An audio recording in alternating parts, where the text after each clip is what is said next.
Bonjour à tous, je m'appelle Julien Pellabert et je suis négociateur professionnel. Mon métier est de former, d'accompagner, d'assister des entreprises ou organisations à la conduite de leurs négociations les plus sensibles et les plus complexes.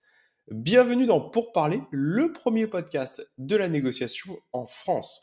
Notre ambition est simple, vous donner des clés pour mieux négocier pour votre quotidien professionnel et personnel. Vous aimez notre podcast? N'oubliez pas de vous abonner. Toutes les 2 semaines, nous recevons un expert qui abordera une problématique et vous partagera ses astuces pour mieux négocier.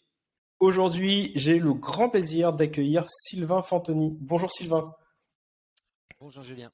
comment vas-tu? Écoute, très très bien et ravi d'être avec toi dans ce podcast, pardon, Ouais, sur ça ce va être super sujet, sympa. sur ce sujet passionnant qu'est la négociation. La négociation, alors on va le voir sur cette ligne de crête entre négo, vente, qu'est-ce qui est de la négo, qu'est-ce qui est de la vente, à quel moment la négo s'arrête, parce qu'on entend beaucoup de choses, est-ce qu'on peut faire des différences? Avant de rentrer dans le vif du sujet, est-ce que tu pourrais te présenter pour les personnes qui ne te connaissent pas, parce que toi, tu as ta grosse expertise, elle est vraiment sur la vente depuis pas mal de temps, donc est-ce que tu peux nous parler de ton parcours et de ce que tu fais aujourd'hui, s'il te plaît, Sylvain? Bien sûr. Alors donc moi je suis le directeur de la formation continue chez Eurydice Business School et également le responsable de tout le pôle vente, donc de tout Mm. notre cœur d'expertise au sein de l'école. Donc Eurydice Business School, pour ceux qui ne connaissent pas, hein, c'est une business school qui est spécialisée dans la vente complexe, dans la vente B2B, particulièrement dans le secteur de l'IT et des hautes techno. Donc moi, mon parcours, c'est vraiment un parcours de sales, hein. Ça fait maintenant 26 ans que je suis commercial et je suis encore commercial au sein de la Sales Academy puisque nous proposons nos formations auprès de nos partenaires. Donc j'ai régulièrement l'occasion de faire de la vente, de faire des présentations, de faire de la négociation avec des clients. Mhm. Et c'est vraiment quelque chose qui me passionne depuis toujours. Et surtout la partie méthodologique, puisque je Ouais. crois, la particularité de ce métier, c'est qu'on imagine beaucoup en France que tout ça ne serait que du talent et des aptitudes personnelles. Et je fais partie des gens qui sont convaincus qu'au contraire, c'est un véritable métier et qu'il y a des méthodes, des bonnes pratiques, des processus à suivre pour pouvoir aboutir à une bonne négociation. Je suis ravi d'entendre ça, et puis bon, c'est un point qu'on partage. C'est qu'effectivement, on a des métiers, alors peut-être plus la vente que la négociation, qui souffrent d'un inconscient collectif quand même assez omniprésent. Or, c'est un vrai métier, c'est quelque chose qui s'apprend. Vous, ça fait, chez Eurydice, ça fait plus de 12 ans, mais toi, dans ton ancienne vie, parce que tu es passé par une grosse école de vente, est-ce qu'on peut la nommer, Oui, bien sûr. Donc j'ai eu qui la est chance Xerox? exactement de travailler chez un concessionnaire Xerox qui s'appelle Open et là où j'ai découvert la vraie méthodologie qui permet de créer de la valeur puisqu'on était sur un marché qui était extrêmement peu différencié, hein. On vendait des photocopieurs et un photocopieur Mhm. ressemble terriblement à un autre photocopieur et donc tout était basé évidemment sur la méthode de vente et avec énormément de négociations puisqu'on était sur de la vente très transactionnelle, c'est-à-dire de la vente assez rapide, Mhm. basée beaucoup sur l'offre, avant de développer des offres plus complexes et de me développer moi-même en tant que sales vers de la vente plus complexe avec plus d'enjeux autour. Passionnant.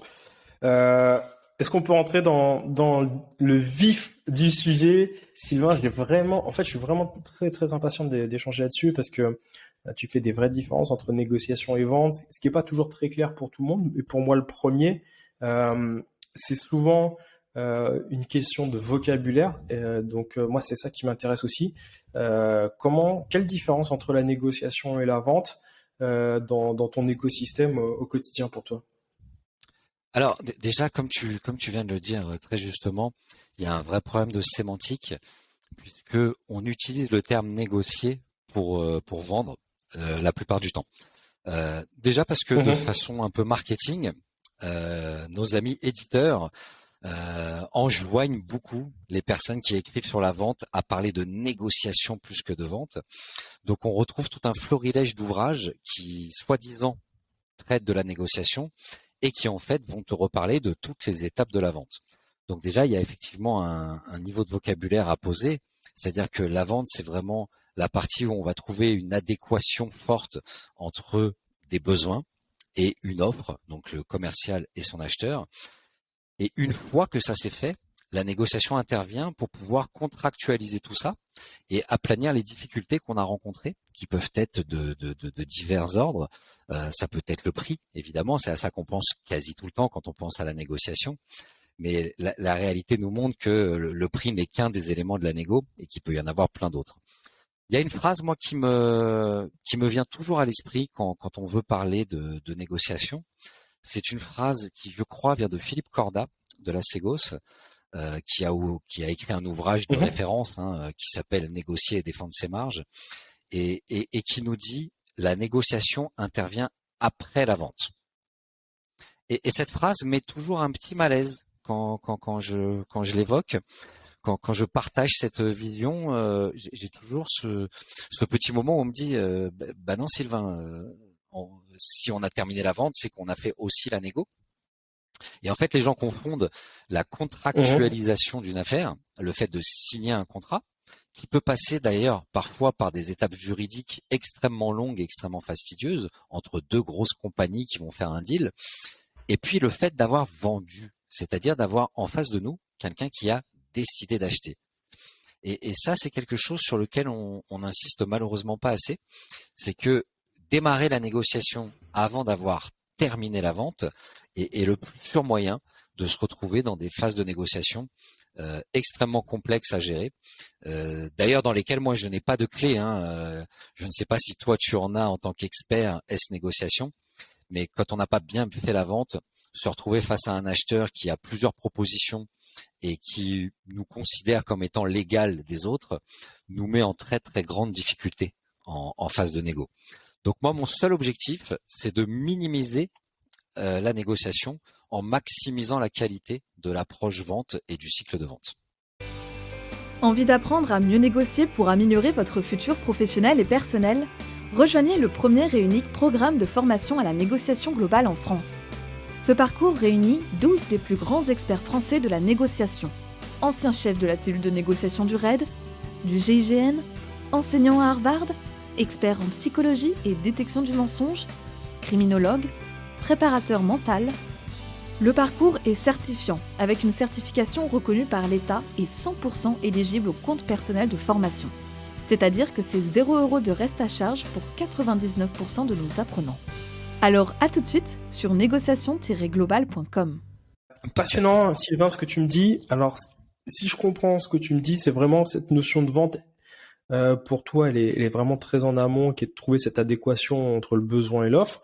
Donc, c'est ces phases de découverte, de création de désir, de compréhension de ton partenaire.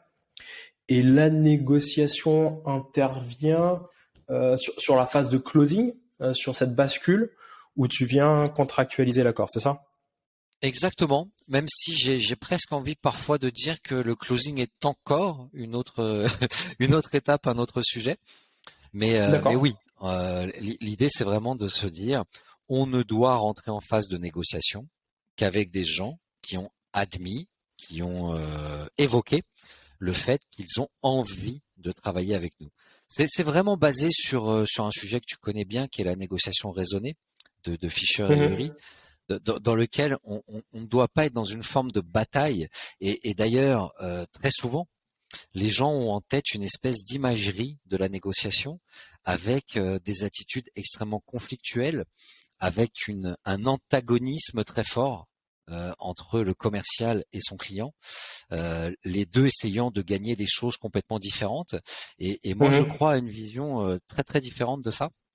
Je crois qu'on ne doit aller en phase de négo que quand on est nous-mêmes convaincus que l'affaire est bonne pour nous en tant que vendeur et Bien sûr. que le client est convaincu que c'est avec nous qu'il faut faire cette affaire. Et à partir de là, les difficultés globalement s'aplanissent de manière assez naturelle, j'ai envie de dire, et en tout cas sans qu'il y ait cette forme d'antagonisme que personnellement je n'apprécie pas. C'est pas pour ça que j'ai choisi de faire ce métier. J'ai une phrase moi qui me vient très souvent à l'esprit quand on parle du métier de commercial, c'est que notre job c'est d'être le médecin du business de nos clients. Est-ce qu'on peut imaginer une seule seconde un antagonisme entre un médecin et son patient? La réponse est non. Et je crois qu'on doit arriver à avoir ce même état d'esprit extrêmement qualitatif dans la relation entre nous, les commerciaux, et nos prospects et nos clients. Ouais, sauf que le médecin, il est pas intéressé par le fait que tu prennes des médicaments ou pas, alors que ton sales, il est intéressé par le fait de faire la vente. Alors ça, Est-ce qu'il y a cette j'adore. neutralité, cette impartialité que le médecin a? Je sais pas Merci dire. Julien. Merci Julien de cette remarque. Je crois beaucoup à ce qu'on appelle le futur de la vente. Graham Hawkins, qui est un D'accord. Australien qui travaille beaucoup sur le sujet, nous annonce une nouvelle ère des entités commerciales dans lesquelles le commercial Mhm. ne sera a priori plus forcément payé sur une affaire qu'il rentre, et avec une notion de prime qui soit beaucoup plus globale et beaucoup plus qualitative. Et je pense vraiment que ce sera un des éléments qui va permettre la réalisation de ce projet que j'ai de faire de nous des médecins de la vente. Effectivement, quand on a cette tentation de vendre un produit qui n'est pas forcément le meilleur pour le client parce que c'est là où on gagne le plus d'argent, c'est quelque chose qui existe, c'est Mhm. parfaitement humain. Et de tout temps, en tout cas jusqu'à aujourd'hui, on sélectionne beaucoup les commerciaux pour leur appétence à gagner de l'argent. Mhm. Euh, Non, je, mais je écoute, ne... Oui, je dis-moi. t'ai coupé, pardon, Sylvain. Non, non, Non, non, je disais, c'est passionnant parce je- qu'en fait, tu vas sur la motivation intrinsèque et extrinsèque et tu dis d'une certaine manière que motiver son collaborateur juste avec un variable, qui est une motivation extrinsèque, qui est la carotte et le bâton, c'est pas forcément le meilleur moyen de rémunérer son sales, même si aujourd'hui toutes les structures font ça. Et ça rejoint d'une certaine manière les travaux de Dan Pink non, qui pas dit toutes. que Alors, en fait, tu peux pas travailler sur exactement. la notion d'autorité, de maturité, de finalité, d'autonomie, pardon, de maturité et de finalité. Oui, bah, merci de citer effectivement Daniel Pink. J'allais le faire. Je trouve que toute son étude sur la motivation est captivante et nous permet de vraiment remettre en ligne de mire une autre vision de ce qu'on peut attendre d'un commercial en le motivant de manière très différente. Mhm. Et je crois que tout cela va concourir effectivement à cette nouvelle vision du métier, et tendre vers cette fameuse image du médecin du business. Et il y a de plus en plus d'entreprises qui réfléchissent à ça, certaines même le mettent en œuvre. Je pense à Lemlist, Mhm. les équipes de Guillaume Moubèche, qui ont adopté un système effectivement de rémunération qui n'est plus du tout lié au fait de signer une affaire, est-ce que c'est ton client, mon client, ou pas, et qui génère une dynamique ultra collaborative. Et puis surtout, le fait de se dire, je ne vais faire la vente que si cette vente a du sens. Non, intéressant. Et c'est évidemment ce qu'on espère de la part de notre médecin. Et c'est ce vers quoi on devrait tendre dans cette fonction commerciale. Et c'est un des objectifs de Redis aujourd'hui, Mhm. de modifier à la fois les comportements et l'image qu'on a de ce job, qui est un job ultra noble, puisque pour moi, la vente consiste vraiment à apporter des solutions à des clients qui en ont besoin. Non, c'est génial parce que c'est-à-dire que tu retrouves euh, un positionnement de neutralité, d'impartialité et qui renforce d'une certaine manière en plus la confiance de ton interlocuteur, prospect, suspect, client par rapport à ta démarche qui d'une certaine manière est désintéressée. Clairement, alors elle le sera jamais Bien complètement. sûr. Il faut être aussi honnête. Mhm. Il y a une activité commerciale, il y a une réalité économique. Les entreprises doivent se développer, les entreprises doivent vendre leurs solutions. Mais une fois qu'on est sorti de ce schéma, qui peut être un schéma négatif si on le traite mal, Mhm. on peut avoir l'ambition d'aller chercher les bons clients qui ont vraiment besoin de nos solutions et de faire le job comme il faut jusqu'au bout. Écoute, Et ça, je pense que c'est une tendance de fond. non, C'est pas juste ouais. c'est pas une vue de l'esprit, quoi. Et d'ailleurs, on voit que la quête de sens est quelque chose dont on entend de plus en plus parler. On a une nouvelle génération qui est quand même de plus en plus titillée par cette quête de sens. Et je crois que c'est le meilleur moyen de les emmener vers cette fonction commerciale que de leur dire que, OK, il se trouve que de manière mécanique, c'est un métier où on gagne de l'argent, c'est un métier où on gagne très bien sa vie, mais ça peut ne pas être la finalité, et on peut le faire d'une manière extrêmement éthique, voire noble, en étant concentré toute la journée, chaque fois qu'on a des clients, à comment je vais résoudre des problématiques pour eux. Et effectivement, dès qu'on est dans ce schéma-là, la négociation prend une autre dimension. Ouais, complètement. Alors, ouais, j'aimais beaucoup ta définition sur laquelle on est revenu. C'est intéressant parce que c'est vraiment une question de vocable là-dessus. Moi, sur mon périmètre, si tu veux, on a deux phases sur cette phase de négociation. On a une phase généralement qu'on va simplifier, qui est une phase de création de valeur, où tu vas co-construire avec ton interlocuteur, qui peut être lié à une phase de vente d'une certaine manière, avec un vocabulaire légèrement différent. Mais en tout cas, tu vas créer du désir et de l'attention. Ce désir, c'est cette capacité de récompense, et cette tension, c'est cette capacité à perdre quelque chose. Et donc, tu vas osciller entre les deux pour créer de la confiance, pour comprendre derrière les positions ou les attentes, quels sont les besoins, et pour y apporter potentiellement ta réponse qui est potentiellement, en tout cas, t'espères la meilleure. Et puis après, il y a une phase qu'on appelle le kairos, qui est le moment opportun, qui est la bascule, où on arrive sur une phase de réclamation de valeur. Et dans cette phase de réclamation de valeur, à ce moment-là, c'est effectivement ces notions d'engagement, que toi t'appelles contractualisation, mais c'est le qui, quoi, le où, le quand, le comment, et qui demande des qualités différentes de la première, parce qu'on demande peut-être plus d'assertivité là-dedans que de l'empathie dans la première phase. Et donc, j'entends que toi, tu fais une vraie différence sur toute cette phase en amont, avec vraiment un terme qui est spécifique et qui a du sens, je ne reviens pas là-dessus, qui est vraiment le processus de vente, mais que tu changes ce vocabulaire de vente sur la phase de contractualisation, en tout cas le fait de se mettre d'accord sur ce que nous on appelle la phase de réclamation de valeur. C'est ça, je partage parfaitement, même si effectivement mon instinct a envie de te dire que la première étape dont tu parles, pour moi, ne peut pas rentrer dans une phase de négociation. Oui. Je peux pas appeler négociation le moment où je co-construis de la valeur avec mon client. C'est vraiment pour moi la phase de vente qui doit être dissociée. Ah ouais. Je milite pour qu'on mette les bons vocables sur les bons concepts. C'est vraiment de se poser. Déjà pour moi, la négociation, j'ai toujours du mal quand on imagine la négociation comme une étape.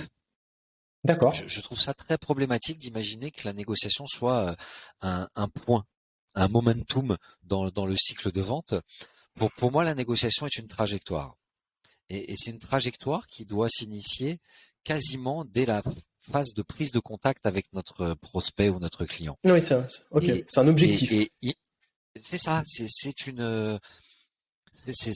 la partie d'un tout, en tout cas, et qui ne peut pas être décorrélée du reste. J'ai vu moi des entreprises où de manière quasi systématique, dans les phases de négo, on envoyait les managers. C'est-à-dire que il y avait le commercial qui avait travaillé pendant des semaines sur un deal avec ses prospects, qui avait créé de l'intimité, qui avait créé de la relation, qui avait compris des enjeux, qui avait compris des spécificités, qui avait su se positionner par rapport à tout ça. Et au moment où il faut négocier, donc où arrive le fameux service achat, qui est quasiment le grand méchant loup du commercial, quand on l'imagine mal en tout cas, on envoyait un manager pour l'expression usitée à l'époque, c'était pour faire péter les galons, et de dire bah voilà, je mets quelqu'un d'autre dont c'est le métier, lui il va négocier. Bon, j'avoue que j'ai un petit peu de mal avec cette vision décorrélée où c'est plus la même personne, où on crée ce moment, que le commercial soit accompagné au moment de la négociation, pourquoi pas, puisque parfois la négociation fait appel à des expertises extrêmement fortes.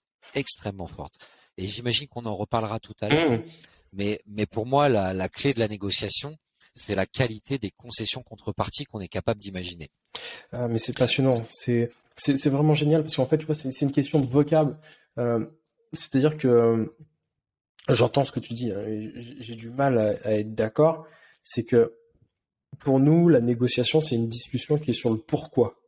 Alors que quand tu es sur une discussion sur le critère, sur des concessions, des contreparties, tu n'es plus dans si tu restes dans un processus de négociation, mais sur un truc qui est très spécifique, en fait, qui s'appelle le marchandage. Et alors qu'il y a une connotation négative, mais ce que je veux dire, c'est que le marchandage est une tactique qui est à disposition du négociateur, mais c'est pas une fin en soi. Et même pour illustrer mon propos, et c'est pour ça que j'ai du mal avec les gens qui disent que en fait la négociation commence à certains moments quand la vente s'arrête, parce que c'est assimiler la négociation du marchandage. Et moi, dans beaucoup de mes clients qui interviennent qui font appel à nous, ils font appel à nous alors que leurs clients, leurs prospects, leurs fournisseurs n'ont aucune volonté de trouver un accord. Au contraire, ils sont sur de la menace, de l'ultimatum, on va tout casser. Et donc, on n'est pas que dans cette phase de négociation sur cette volonté de contractualiser. Il est dans une volonté de revenir à l'origine du problème, de recréer du lien, de retrouver une adéquation possible entre ce que l'un attend et ce que l'autre peut proposer, tu vois. Et c'est vraiment intéressant parce qu'on a deux visions qui sont pas différentes. C'est qu'on a deux vocabulaires, je pense qu'ils le sont. Exactement. Je pense que au final, on a strictement la même vision de ce qui fait que nous pouvons aboutir à la fin à un accord. Que ce soit dans le business, que ce soit dans l'univers personnel, que ce soit dans des négos plus dramatiques, entre guillemets, je pense aux négociateurs du RAID, du GIGN, etc. On est toujours dans ce schéma-là. Et je pense vraiment que quand tu parles on doit être dans le pourquoi, pour moi, le pourquoi doit être un préalable à ce que nous sommes en train de faire. Bien sûr. C'est-à-dire que si effectivement on a face à nous des gens qui ne savent pas pourquoi ils doivent nous acheter, et d'ailleurs, tu sais, moi j'ai une phrase que j'utilise assez souvent, c'est que vendre, c'est d'abord et avant tout aider à acheter. Ah, j'adore. On ne se rend pas compte à quel point, à part quand on le vit, il y a des petits moments comme ça dans notre vie où on s'en rend compte. Quand on doit choisir entre deux voitures, quand on doit acheter un appartement, quand on doit acheter sa maison, dès qu'on fait un achat un peu conséquent, on se rend compte à quel point c'est juste horrible, quoi. On a toujours peur de se tromper, on a toujours peur de ne pas faire le bon choix, on a peur de passer à côté d'une meilleure affaire. Enfin bref, c'est un moment qui n'est agréable pour quasiment personne. Et souvent on oublie ça. On oublie que notre job, c'est d'aider nos interlocuteurs à répondre à trois questions fondamentales. Tu parlais du pourquoi tout à l'heure. Pour nous en vente, en tout cas, quand on est vraiment axé sur le côté business, B2B, sales process, on a trois questions permanentes que nos interlocuteurs doivent être en capacité de répondre, même dans un cas de multi-interlocuteurs. C'est ce qu'on appelle les trois why. C'est why anything. Pourquoi est-ce qu'on doit faire ce qu'on est en train de faire? C'est ce fameux, je crois que c'est le fameux pourquoi initial que tu évoquais tout à l'heure. Mais au-delà de ça, il faut aussi qu'on accompagne, et je parle bien d'accompagner. C'est là où on n'est pas du tout dans l'antagonisme. C'est vraiment, je t'aide à répondre à ces trois questions que sont donc pourquoi est-ce qu'on doit faire un projet ensemble, pourquoi avec nous, et pourquoi maintenant. Génial. Parce que en négociation, un des ennemis, peut-être le pire ennemi du commercial, c'est le critère de temps du côté du client. Il y a rien de pire qu'un client qui ne se sent pas dans l'urgence de faire ce projet, parce qu'il a lui-même de son côté toujours en permanence une dizaine d'urgences à gérer. C'est ton need to pay off du spin d'une certaine manière. Exactement. Alors le need pay off du spin est encore un petit peu particulier. C'est quelle valeur je vais créer pour toi dans ton environnement. D'accord. Mais au-delà de ça, cette valeur-là, si tu ne l'avais pas, on est en train de discuter ensemble d'une valeur ajoutée que je vais te proposer. C'est bien joli, mais tu ne le faisais pas avant. Et aux dernières nouvelles, tu as parfaitement bien survécu sans. Bien sûr. Donc ça ne génère pas ce côté why now. Pourquoi est-ce qu'il faut le faire maintenant? Là, on va plus sur une notion fondamentale de la négo pour moi, enfin de la vente, mais sur la partie négociation, c'est la notion de compelling event. Oui. Le compelling event, c'est quelque chose, un événement qui se produit soit chez toi en interne, dans ton entreprise, ou soit sur ton marché, l'arrivée d'un nouveau compétiteur, l'arrivée d'une nouvelle règle, d'une nouvelle régulation de l'État, etc., qui fait que on ne peut pas se dire qu'on fera ce projet dans 3 mois, dans 6 mois ou dans 1 an. Et effectivement, nous, chez Eurydice, on aime beaucoup tous les frameworks de vente de nos amis éditeurs en SaaS anglo-saxons qui ont ce rythme de business complètement incroyable qu'est le quarter, qui dirige à peu près toutes les actions de l'entreprise et le cours de l'action en bourse par la même occasion. Et ça génère une forme de vente un peu particulière. C'est OK, c'est bien beau de réussir à convaincre mon client que j'ai une solution pour lui. J'ai trouvé un problème. J'ai présenté une solution qui crée de la valeur. Mais au-delà de ça, pourquoi est-ce qu'il faut qu'on le fasse maintenant? Et ça, c'est des why qu'il faut avoir traité en amont de la négo. Tu as parlé tout à l'heure de marchandage et je comprends parfaitement l'appellation.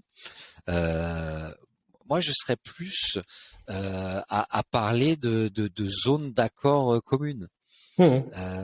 Si mon prix est trop élevé par rapport à ton budget, on n'est pas en train de marchander. C'est-à-dire que si j'ai une solution à 1 million d'euros et que techniquement, tu ne disposes que de 800 000 euros, en vrai, on va pas marchander longtemps. Tu as 800 000 euros, ma solution vaut 1 million. Donc là, on va trouver des adéquations. On va trouver des pistes intelligentes. J'évoquais tout à l'heure la notion effectivement de concession contrepartie, qui n'est pas forcément une forme de marchandage. Le marchandage, c'est quand on joue une forme de jeu. Pour moi, en tout cas, encore une fois, on est dans la sémantique. Donc, pour moi, la notion de marchandage, c'est ce que tu rapportes au souk quand tu te mets d'accord sur la théière. Exactement. C'est une forme de jeu. Sandler Selling, c'est un dispositif de vente, c'est un framework de vente. Et Monsieur Sandler, il y a plus de 60 ans, déjà avait une phrase que je trouve extrêmement intéressante. Il disait aux commerciaux, arrêtez de jouer aux commerciaux, vous verrez que les acheteurs arrêteront de jouer aux acheteurs. Ça veut dire que si à un moment donné, on arrête tous d'être dans la posture et qu'on se pose vraiment les bonnes questions, donc déjà de rappeler à ses interlocuteurs quels sont les 3 why. Pourquoi est-ce qu'on est en train de faire ce projet ensemble? Pourquoi est-ce que c'est avec nous qu'il faut le faire? Et pourquoi il faut le faire maintenant? Quand les gens sont capables de répondre à tout ça, la négociation, pour moi en tout cas, ressemble assez peu à du marchandage. Parce que il y a cette notion d'intérêt commun. Et effectivement. Qui n'est pas là dans la vente. Tu parlais du souk tout à l'heure comme pour illustrer le propos. Et on voit bien que là, c'est vraiment 2 objectifs totalement antagonistes. Tu as un vendeur qui a survalorisé son produit et tu as un acheteur qui veut impérativement faire une bonne affaire. Aucun des deux ne prend en compte l'attente ou l'intérêt de l'autre. On est vraiment dans une bataille et donc dans le marchandage. Je crois que trouver ensemble des solutions, d'ailleurs même plus que quand on parle de concession contrepartie parce que ce sont les termes les plus usités, mais la réalité pour moi c'est surtout trouver une solution. On est vraiment entre gens de bonne compagnie, acceptable et pérenne et intéressante pour les deux. Parce que je crois qu'il faut quand même le dire à tous nos amis commerciaux et négociateurs. Négocier en ayant obtenu gain de cause au détriment de l'autre est une victoire à court terme. Tout à fait d'accord. Merci. Et on le voit bien. On est sur des marchés qui sont extrêmement connus. Tout le monde connaît tout le monde. La réputation d'une entreprise se fait rapidement, se défait encore plus rapidement. Mais c'est la même chose pour un commercial. Et moi, j'aime les commerciaux qui, après 25 ans de métier, peuvent toujours regarder droit dans les yeux et saluer dans la rue tous les gens avec qui ils ont fait du business, parce que tout le monde y a vu son intérêt. Et c'est quelque chose dont on parle pas assez. Et je pense vraiment que c'est basé sur cette idée d'être capable d'avoir une approche quasi scientifique. Ça, je suis entièrement d'accord. Après, je pense que c'est des questions de vocabulaire qui nous différencient légèrement, mais on dit un petit peu la même chose. Ce qui m'intéresse là sur cette partie de compelling event, et je trouve que c'est intéressant que tu le soulignes, c'est que généralement, aujourd'hui, tu l'as dit, hein, c'est ce qui drive surtout les sociétés de soft et de SaaS, leur valorisation est beaucoup de choses. Et malheureusement, moi, ce que je perçois, hein, c'est pas tout le temps le cas, c'est que le comping event est plutôt un comping event du sales qui veut finir son quarter, qui a ses objectifs et qui est pas toujours centré sur le client, de dire il y a un nouveau compétiteur, il y a une nouvelle règle qui sont des points plus que légitimes, avec cette notion de winter is coming. C'est-à-dire que si on se met pas en action à moyen long terme, ça va avoir un impact sur la structure. C'est plus des choses, moi, j'ai l'impression, qui est fait maladroitement par des gens, qui est de dire si vous signez pas à janvier, je pourrais pas vous faire telle remise, ou mes consultants ils seront plus dispo, ou et en fait c'est des faux comping events pour essayer d'accélérer, mais clairement. ça apporte pas de valeur supplémentaire à ton client. Tu vois ce que je veux dire? Je vois plus que ce que tu vois dire, Julien. C'est malheureusement le quotidien de notre environnement IT. Je ne citerai aucune entreprise évidemment dans ce cadre-là, mais ceux qui connaissent un peu le marché les reconnaîtront tous. Ces grands éditeurs qui sont capables effectivement d'aller en clientèle parce qu'on est le 29 ou le 30 mars et de dire explicitement aux gens, bon on a notre fin de quarter, comment on fait? Je trouve que c'est quelque chose de désespérant. Ça nuit à toutes les pratiques commerciales, ça nuit à l'image de l'entreprise, ça nuit à la marge. Je ne sais pas si tu sais, Julien, mais dans certaines entreprises, on voit des remises de l'ordre de 80-90%. Je n'exagère pas.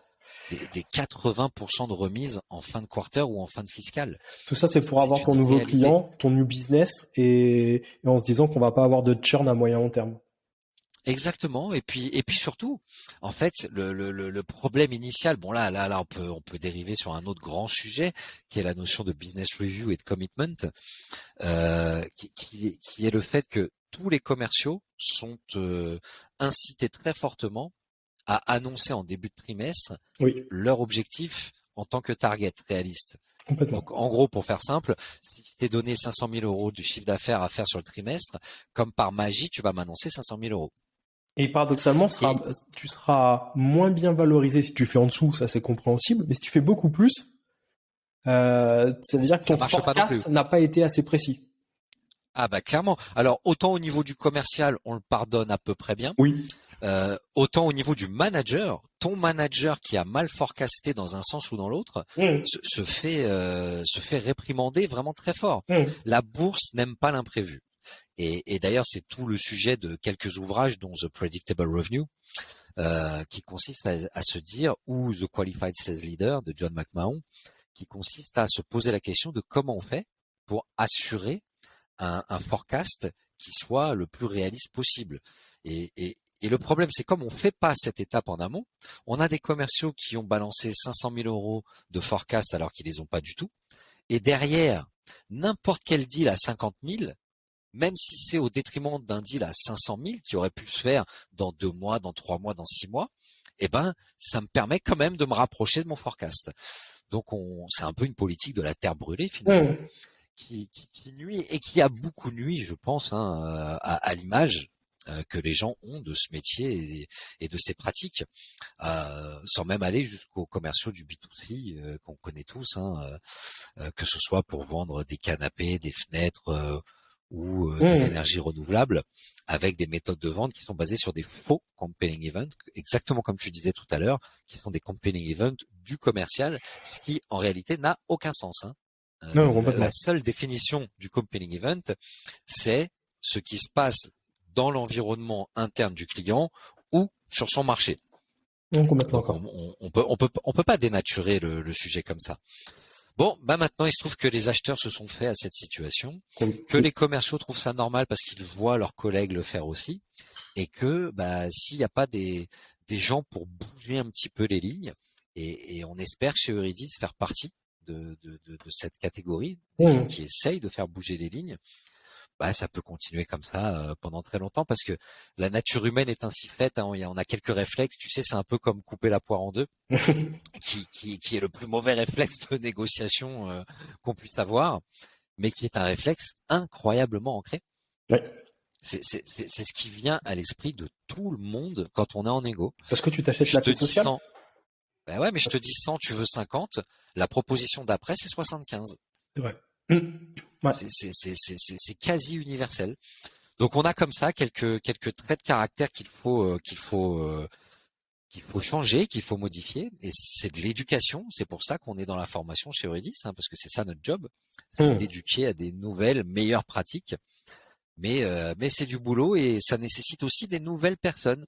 Moi, je crois que le commercial de demain sera sensiblement différent que le commercial d'hier. Ah bah, Euh, ça on, se voit, hein, on ça va évolue aller de déjà. plus en plus, et on le voit de plus en plus, Oui. des analytiques introvertis même. Alors ça, c'est ma catégorie préférée. Donc des gens à qui personne n'a jamais dit qu'ils deviendraient commerciaux. Parce que tu sais, il y a deux catégories. Il y a Mmh. les gens à qui on dit depuis qu'ils ont 8 ans, ah bah toi t'as la tchatch, tu seras commercial. Oh mon Dieu. C'est le drame. Bah oui, mais c'est ça le gros des troupes. Je Quand on sais. a créé cet ancrage, toute ta vie, on t'a dit que tu serais commercial. À 18 ans, je te rappelle que c'est très compliqué de savoir ce qu'on veut faire. Donc quand tu as 50 personnes qui t'ont dit, ouh, toi, tu seras un commercial, bon bah tu t'orientes vers ce métier-là. Et effectivement, quand tu étais plutôt timide, introverti, mais très intelligent, personne t'a jamais parlé de ce métier. Personne. Et voire même quand tu en parles, tu vas trouver des gens qui vont te dire ouh là là, attention, tu sais c'est pas un métier fait pour toi, avec cette image d'Épinal, du commercial Ouais, du qui a Jean-Claude la Convenant, tchatch, le vendeur de. exactement du Ouais. Jean-Claude Convenant. Alors Jean-Claude Convenant, c'est vraiment la version qui est un peu triste, Ouais. mais même un Jean-Claude Convenant plus qui serait pas un gros bourrin comme Jean-Claude Convenant, mais qui serait quand même dans cette attitude très exubérante, extravertie. Mmh. Et puis avec cet excès de confiance. Et le pire, c'est que pendant 30, 40 ans, on a recruté que ça. J'ai été recruteur moi-même, tu sais, Julien. Ouais. Donc je me souviens très très bien des profils que je recrutais. Et on cherchait des gens ultra confiants, qui n'avaient pas peur et qui étaient très résistants à l'échec et à une forme de douleur, entre guillemets. Alors c'est vrai que c'est un métier qui est très difficile et pour le coup, il faut une vraie résistance à l'échec, je pense, parce qu'il n'y a pas beaucoup de métiers où tu pars balle neuve toutes les semaines, tous les quarters ou tous les ans. C'est vrai. Ça demande, enfin, j'ai souvent l'habitude, c'était une blague que je faisais quand j'étais sur ces métiers-là, c'est que tu as des bonnes semaines et des mauvais mois. Et donc, c'est ta capacité à capitaliser sur tes temps forts. Maintenant, et je pense que là, on sera d'accord, quel que soit le vocabulaire, c'est qu'aujourd'hui, ceux qui performent le plus, c'est pas tant cette capacité à être beau parleur, c'est plus cette capacité à savoir écouter euh, ton partenaire dans le processus que de parler. Oui, bien sûr. Savoir écouter, même si c'est un tout petit peu une image d'Épinal, si tu me permets. Mhm. Il y a vraiment pas que l'écoute dans Bien la vente. sûr. Et d'ailleurs, qui dit écoute dit question. Oui, Et quand on pose trop de questions, notamment à des C-level, ça nuit terriblement à la relation. totalement. Demain, tu rencontres le PDG d'AXA, je te garantis qu'il n'a pas envie que tu le bombardes de questions pendant 1 heure et que tu On est l'écoutes attentivement. complètement d'accord. D'ailleurs, moi, j'adore. Chez Eurydice, je te parlais tout à l'heure d'approche scientifique. On aime beaucoup les approches méthodologiques et on a validé quelques-unes comme The Challenger Cell, Oui. comme Medic, comme Spin que tu évoquais tout à Mhm. l'heure. Et je pense que c'est ça la qualité première. Moi, je discute avec des Head of Sales ou avec des VP Europe de compagnies SaaS qui sont ultra performantes. Et c'est toujours le même sujet. C'est une personnalité d'abord, mais qui ne soit pas la personnalité exubérante dont on parlait tout à l'heure. Mhm. Ils veulent des gens sains. Et ça, c'est un nouveau critère, objectivement, qu'on ne mettait pas dans les listes il y a encore 10-15 ans. Mhm. Je ne rencontrais aucun manager qui me disait je veux une équipe saine. Ça commence à devenir un vrai sujet. Et puis la capacité à exécuter de la méthode, du processus, que ce soit Medic, Challenger, Spin. Mhm. D'ailleurs, toutes les méthodes en vrai s'imbriquent. Il n'y a pas une seule méthode qui permet d'être totalement pertinent sur l'ensemble du cycle. Mais je pense que c'est ça la nouvelle génération de commerciaux qu'on va voir arriver, qui vont être des gens qui vont être beaucoup plus pointus et beaucoup plus en capacité d'aider. Et ça rejoint encore une fois ma vision de tout à l'heure, qui est de devenir le médecin du business. Bon, bah pour être le médecin du business, on imagine bien que la tchatch, ça va pas servir à grand chose. Et que si on arrive à avoir cette approche médecin du business, les fameux 3 why dont on parlait tout à l'heure, Mmh. on arrive à une situation où la négociation est quasi tout le temps une négociation entre personnes de bonne compagnie qui ont envie d'y arriver. On est d'accord. Et ça change énormément Et, la donne. et ça, c'est important ce que tu dis, parce que les gens, enfin, la seule personne qui peut me donner ce que je veux si je négocie avec toi, Sylvain, ça reste toi. Et, et, Bien sûr.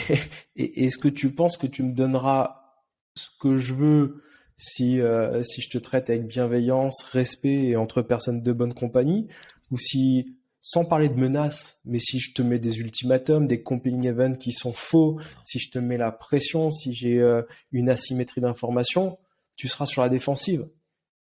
Et, Clairement. et donc en fait, On génère, eh oui, pardon, et je t'en prie. je pense il faut être bienveillant, humble et à l'écoute de son interlocuteur, pas par éthique.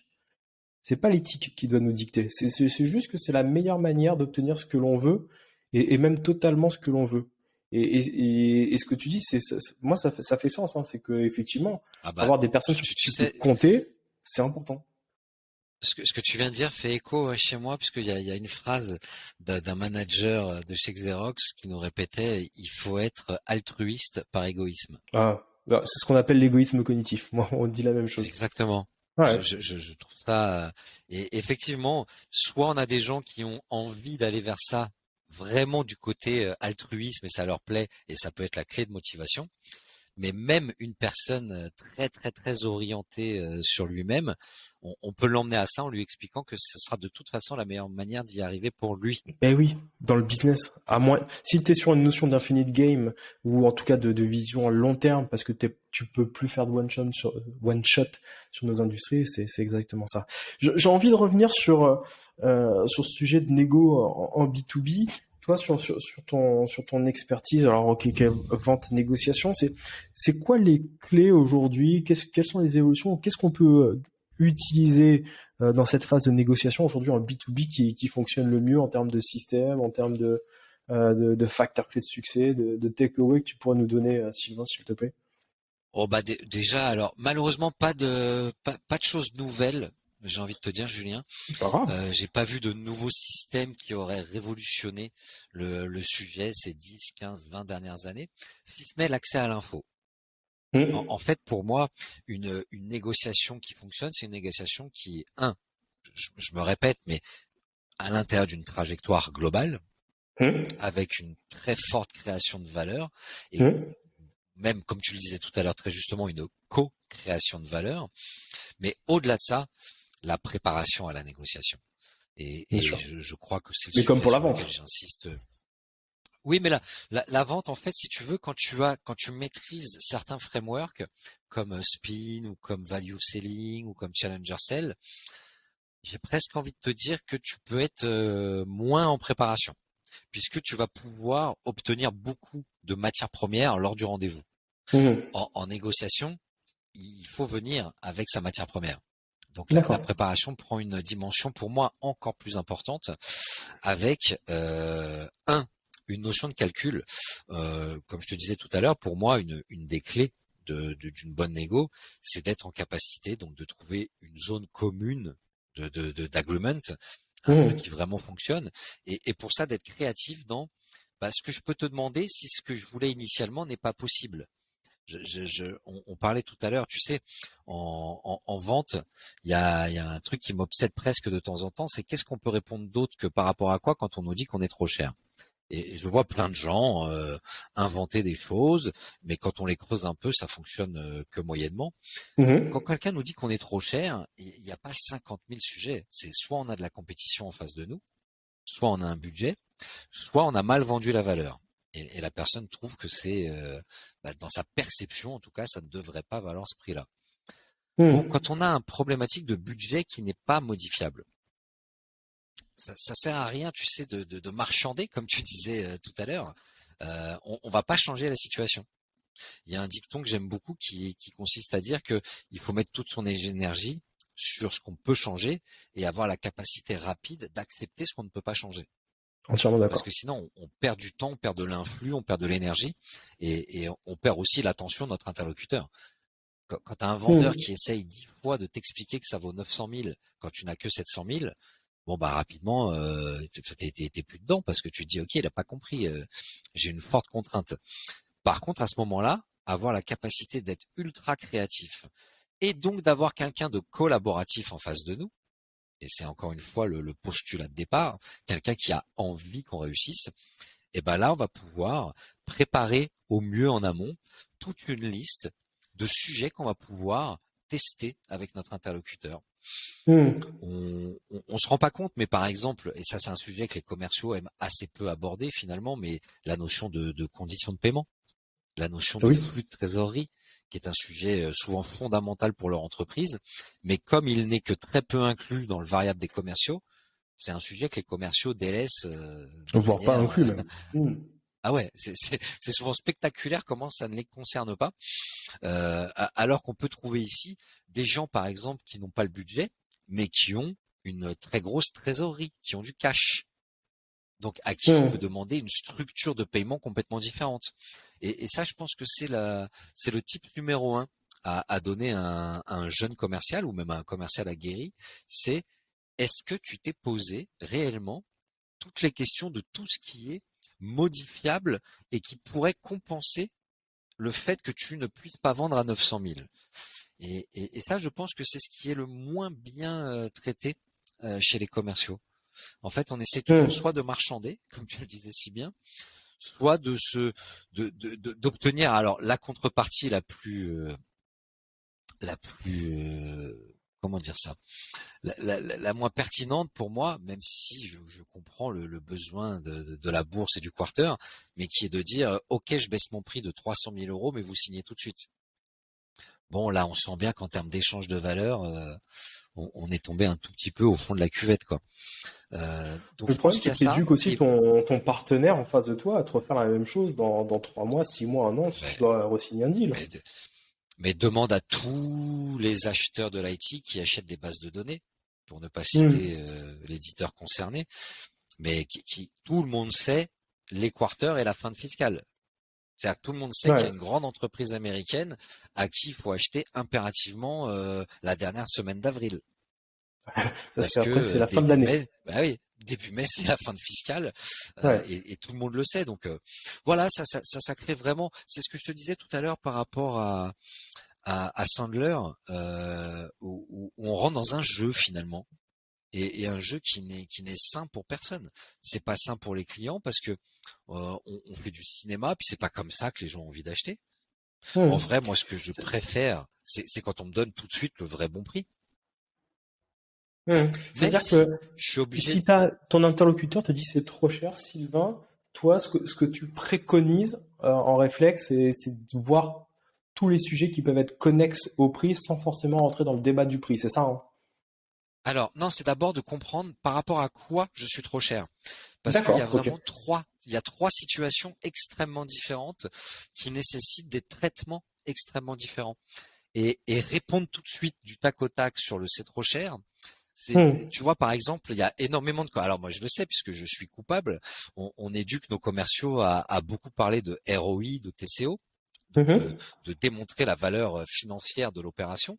Donc, Et, retour sur et malheureusement, investissement exactement, pour les gens qui nous c'est écoutent. souvent le premier réflexe. C'est-à-dire que je te dis que tu es trop cher et toi tu m'expliques oui, mais ça va vous faire gagner 1,5 million sur les 3 ans. Hmm. Ok, Mais mais si j'ai pas d'argent, j'ai pas si d'argent. c'est un, si j'ai pas de budget, j'ai pas de budget.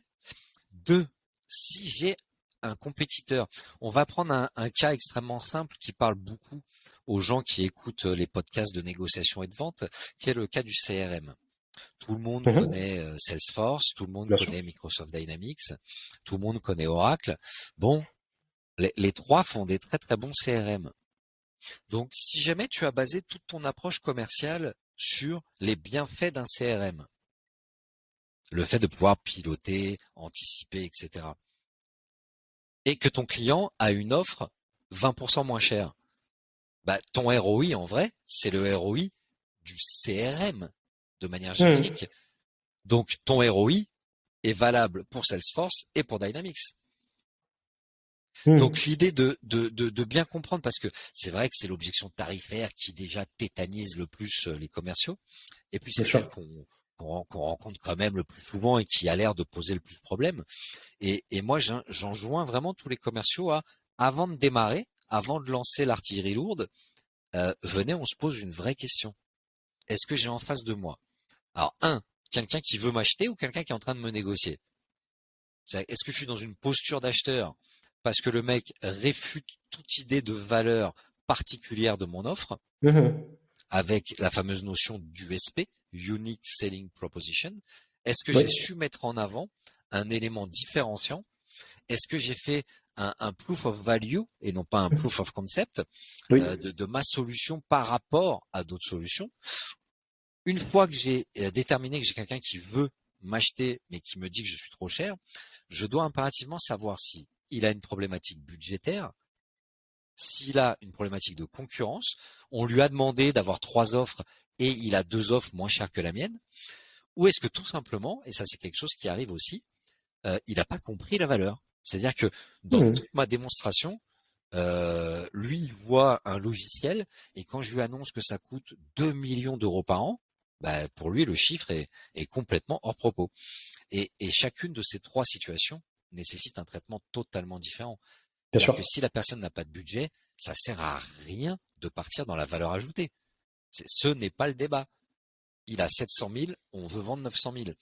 Donc là, il va falloir être créatif.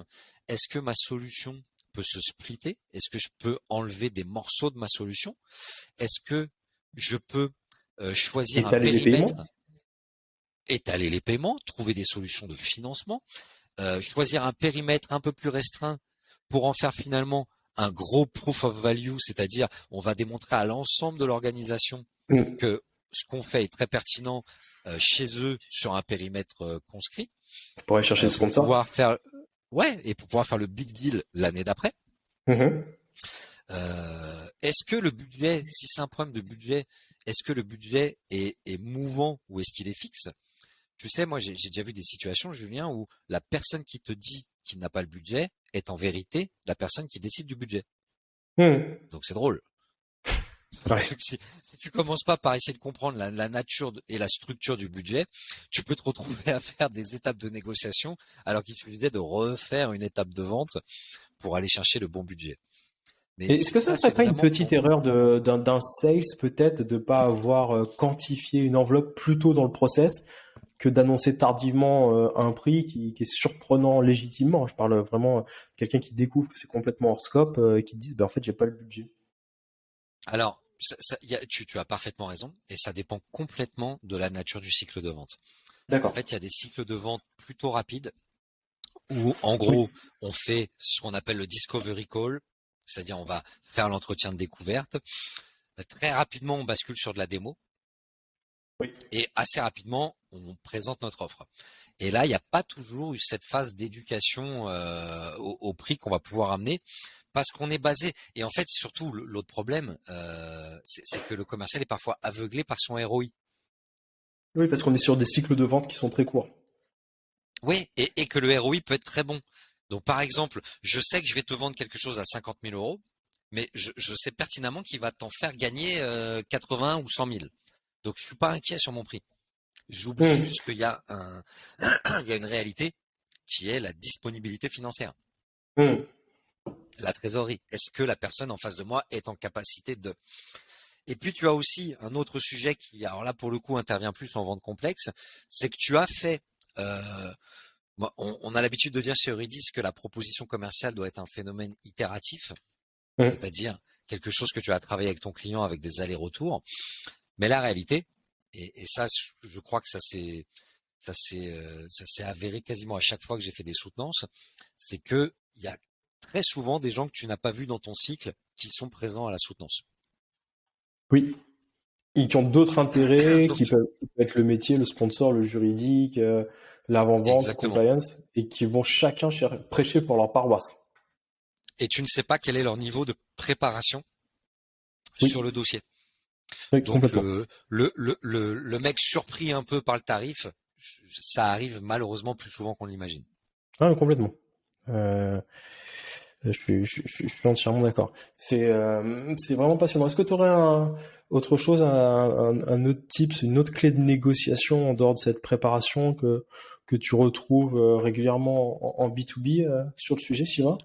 Alors oui, c'est tout à l'heure je te disais que inconsciemment, j'aimerais qu'on me donne tout de suite le bon prix. Mais un tip, ce qui est super important à avoir en tête en vente, c'est qu'en fait, l'être humain n'est pas fait pour fonctionner comme ça. Oui. Et que la règle numéro 1, par exemple, qui est vue dans l'ouvrage de Philippe Corda, c'est d'avoir une ambition initiale plus élevée que ton objectif réel. Je suis d'accord. En gros, ne pas se mettre une petite... nos anciens appelaient ça une poire pour la soif, tu sais.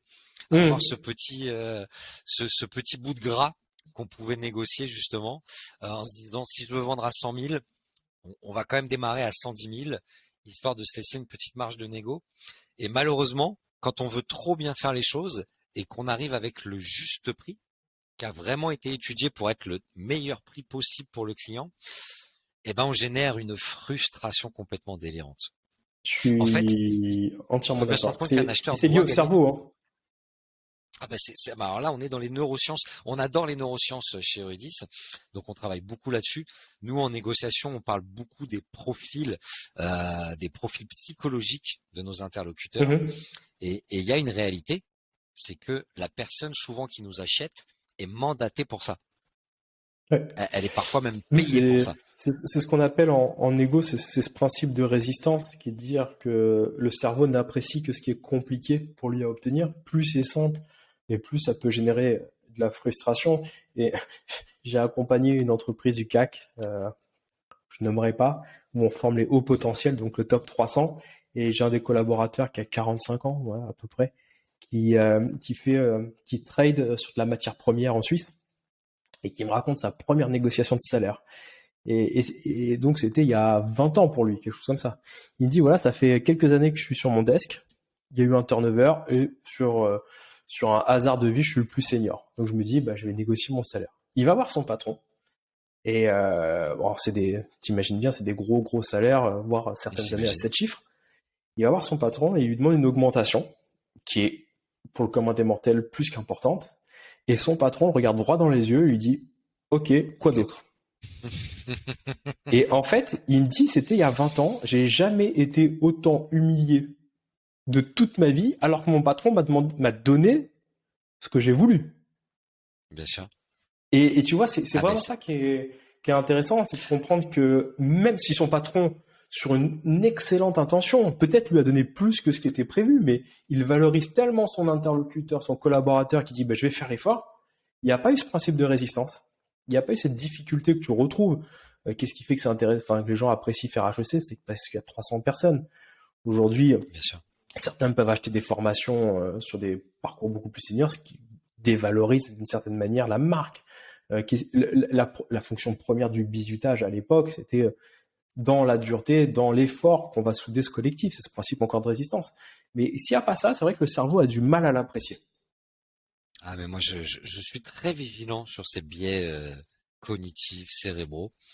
Il faut pas oublier que notre matière première de notre quotidien, c'est l'être humain, avec toute sa complexité et tous ces mécanismes cérébraux incroyables.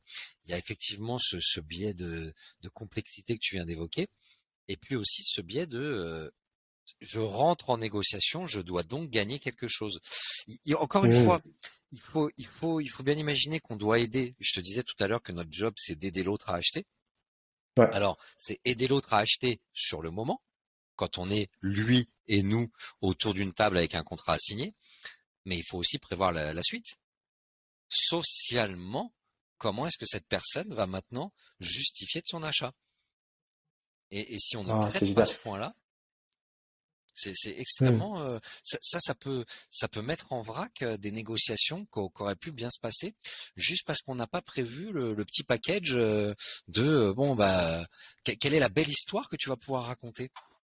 Je peux te donner un petit exemple Je te J'ai coupe 2 secondes une et je te anecdote laisse. très drôle C'est vraiment là-dessus. marrant ce que tu me dis parce que j'ai eu l'honneur de partager avec William Ury, que tu as évoqué tout à l'heure, il y a Ah, 1 mois et demi, 2 mois, et qui me disait qu'aujourd'hui, un vrai succès en négociation, c'était non pas l'accord entre les parties prenantes, c'était cette capacité à expliquer le succès aux entourages des parties bien prenantes. sûr. Et ce qui est Ah, moi, exactement ce que tu viens de dire. Et je trouvais que Yuri faisait preuve d'une modernité assez incroyable là-dessus. on se rend même pas compte. J'ai été moi-même victime de ce biais-là, alors que je connais le biais. C'est fou, hein. C'est dire à quel Mmh. point il est puissant. Je voulais acheter une cuisine il y a quelques années et je suis tombé Mmh. sur une marque de cuisiniste un peu particulière. Je fais le devis, on prend tous les métriques et il me dit voilà, la cuisine va coûter 25 000 euros. Et moi, je sais. Alors bon, j'ai un petit passif dans la négociation. C'est un peu mon métier depuis un paquet d'années. Je dois ressortir de toute cette histoire avec ah Sylvain, t'es trop fort en négo, tu les as bien eus. Donc le mec, je lui dis ok 25 000, super. C'est quoi votre vrai prix? Et le mec me regarde, me montre un écriteau qui était accroché au mur, qui annonçait la couleur en disant chez nous, on fait pas les prix à la tête du client. Tous nos prix sont étudiés au plus juste et ce sont les vrais prix et il n'y a pas de négo. Je suis Mmh. parti, Julien.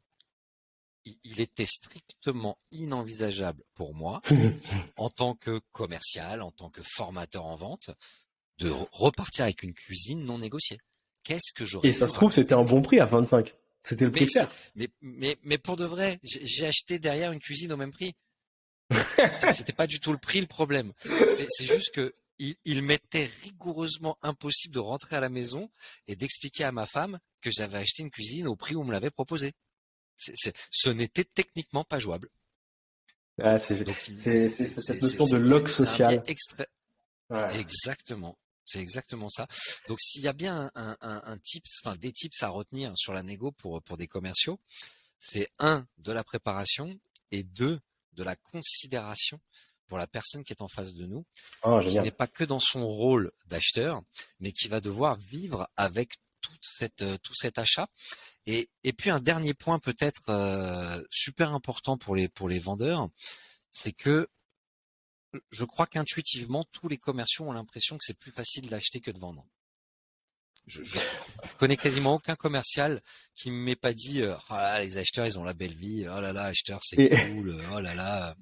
et je peux t'assurer, Et pour former les deux côtés du miroir, et sur un deal, ça m'est arrivé à 3 mois d'écart de former les deux équipes sur un malentendu, c'est que les acheteurs pensent exactement la même chose, c'est que c'est plus simple d'être commercial. évidemment.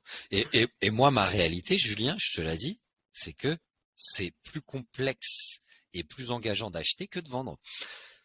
Ouais. Imaginons, je loupe un deal. Je suis chez un éditeur, je vends, on parlait de CRM tout à l'heure, ou enfin, bref, je vends n'importe quelle grosse solution à une entreprise. Je loupe un deal. Mmh. Bon, la conséquence, on la connaît. Je vais très certainement foirer mon quarter. Ça va pas être un grand moment de vie pour moi. Avec un peu de chance, il y a un phénomène dans le business qu'on appelle le swapping, c'est-à-dire que j'ai une autre affaire qui prend la place d'une affaire que j'étais censé signer, un truc tombé un petit peu de nulle part. Mais bon, au pire, j'ai loupé un trimestre et j'ai perdu une com. Un acheteur qui se trompe dans une solution, qui va Et il engage son installer entreprise. sur 5000 utilisateurs, mais quand ça marche pas, je crois qu'il y a que les acheteurs qui savent à quel point c'est une situation de vie terrible. Et Complètement. d'ailleurs, on a même vu des acheteurs avoir leur carrière mise à mal à cause Mmh. d'un achat qui s'est mal passé. Donc, avoir cette considération pour à la fois les mécanismes humains qui vont autour, pour l'enjeu qu'il y a pour la personne qui est en face de nous, et puis avoir quand même cette saine attitude. Hein. Si on est dans cette vision très saine de vouloir apporter une vraie solution, d'être vraiment le médecin du business, on se rend compte que les négos sont toujours presque bon enfant. Moi, Mmh. j'ai presque pas de souvenir. Alors si, il y a très longtemps, quand j'étais jeune vendeur de copieurs, mais vraiment, j'ai pas de souvenir précis de négociations désagréables avec des gens qui soient vraiment dans l'antagonisme avec moi. J'ai pas ce souvenir-là. Pour moi, la négo, c'est voilà, ça suit une relation de qualité. Oui, c'est la conséquence de tout ton travail que tu as bien fait en amont. C'est ça. Et quand les gens ont acheté déjà le projet avant qu'on rentre en phase de négo, bon bah on se rend compte que tout ça se passe plutôt bien, et que si on a face à nous des gens qui jouent un autre jeu, et ça arrive souvent d'ailleurs, tu sais, les entreprises font ce jeu-là, d'avoir un service achat qui soit extrêmement décorrélé des métiers. En gros, le service achat demande à la direction marketing de sélectionner 3 solutions en fonction de leurs critères métiers, mais d'en sélectionner 3. Et ils refusent que le métier leur donne ne serait-ce qu'une hiérarchie. C'est en disant, est-ce que ces 3 solutions fonctionnent par rapport à votre besoin? Si le métier dit oui, et que tu as en face de toi des acheteurs qui jouent aux acheteurs, et que tu n'as pas créé de relation avec le service achat, que tu n'as pas fait tout ton travail aussi avec leurs enjeux à eux en tant qu'acheteurs, bon bah là, honnêtement, je ne connais aucune tactique de négo qui t'aide à te sortir de ce pétrin. Ouais, c'est compliqué. Mais c'est intéressant parce qu'on voit que c'est vraiment la relation qui prévaut aussi bien dans la vente que dans la négociation. Ah bah oui, de manière très claire, parce que on a avant tout des personnes émotionnelles, et je retiendrai de ce podcast vraiment pourquoi c'est aussi important de considérer son partenaire dans la négociation, considérer la fonction achat, considérer l'enjeu. Et j'aimais bien cette notion de être altruisme par égoïsme, qui était une phrase légèrement différente pour le dire là-dessus. C'est vraiment passionnant, Sylvain. On arrive au terme de ce podcast. Il faut absolument qu'on prenne le temps pour en refaire un second, je pense. Avec grand plaisir, Julien. Et passionnant. J'ai l'habitude de terminer le podcast toujours par la même question que je vais te poser. Si le Sylvain d'aujourd'hui devait rencontrer le Sylvain d'il y a 20 ans, quel est le conseil que tu lui donnerais, Sylvain, s'il te plaît? De rester soi-même, de pas être tenté par des modèles qui ne sont pas les nôtres. Je crois que quand on a une petite vingtaine d'années, on a tendance à vouloir un peu trop se dénaturer pour suivre des modèles qui nous paraissent performants, pertinents. Et au final, je crois qu'on ne peut devenir la meilleure version de soi-même qu'en étant extrêmement connecté avec qui on est. Moi, le Sylvain de 8 ans, le Sylvain de 17 ans et le Sylvain de 46 ans se ressemblent beaucoup. Génial. On ne peut être que la meilleure version de soi-même qu'en étant soi-même. Voilà. Bah, merci pour ce retour. Ça philosophe dur comme ça en milieu d'après-midi. Hein. Très philosophique. Merci beaucoup, Sylvain, pour la qualité de l'échange, pour nos désaccords si bien exprimés, pour en tout cas une vision qui, en dehors de certains points qui sont liés à de la syntaxe, mais sont complètement alignés. C'est ce que j'allais dire. Je pense que nous n'avons de désaccord que les mots qu'on utilise pour dire la même chose. Eh ben on est complètement alignés. Merci, Sylvain. Merci à vous d'avoir écouté ce podcast de Pourparler. Abonnez-vous pour ne pas louper les prochains épisodes, et je vous dis à dans 2 semaines pour un nouvel épisode de Pourparler. Merci.